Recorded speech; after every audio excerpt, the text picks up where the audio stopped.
Ketinggalan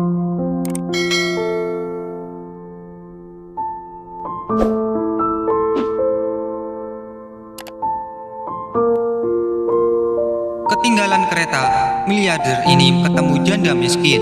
Gak nyangka ia rela sampai begini.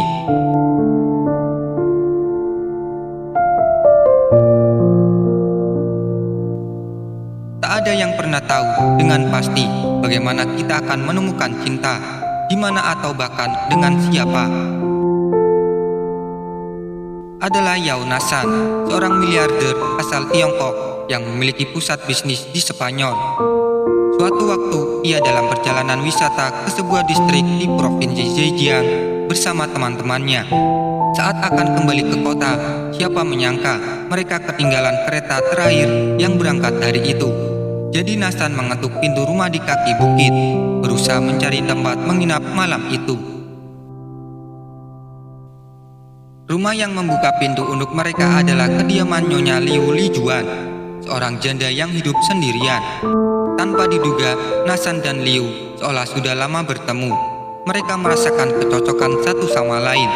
Malam itu mereka menghabiskan waktu untuk mengobrol semalaman. Sepanjang malam itu, tak henti-hentinya Nassan merasa kagum pada wanita di hadapannya. Menikah muda dan tak lama kemudian suaminya meninggal karena kanker. Alih-alih menikah lagi, Liu justru mengadopsi seorang putri yang ternyata menderita nekrosis tulang. Liu bekerja keras bahkan memiliki banyak utang untuk melakukan perawatan bagi putrinya. Hingga kini sembuh dan bisa bekerja di kota. Nassan sendiri memiliki 3 orang putra dari pernikahan pertamanya. Ia memiliki sangat banyak kekayaan, namun di hatinya ia selalu merasa kesepian. Setelah istrinya meninggal, baru Liulah yang bisa memberi kehangatan di hatinya. Pagi itu, saat harus pergi, Nassan meminta Liu untuk ikut bersamanya ke Spanyol. Ia akan membayar semua utang-utang Liu, tapi Liu menolak. Wanita itu berkata bahwa dia tak bisa membiarkan orang lain membayar utang-utangnya. Ia akan bekerja keras mengelola kafenya sendiri dan menghasilkan uang untuk melunasinya.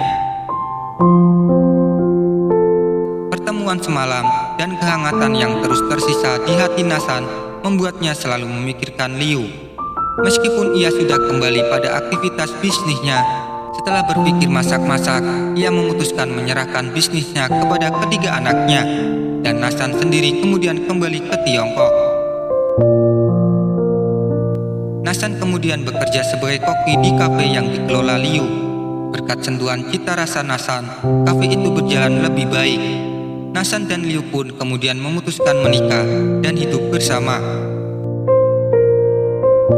Tentu saja keputusan Nassan awalnya mendapat penolakan dari ketiga anaknya.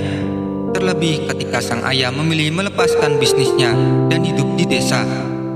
Namun melihat sendiri bahwa ayah mereka benar-benar bahagia, ketiganya merasa lega dan mendukung kebahagiaan tersebut. Kebahagiaan ternyata tak tergantung pada harta yang banyak.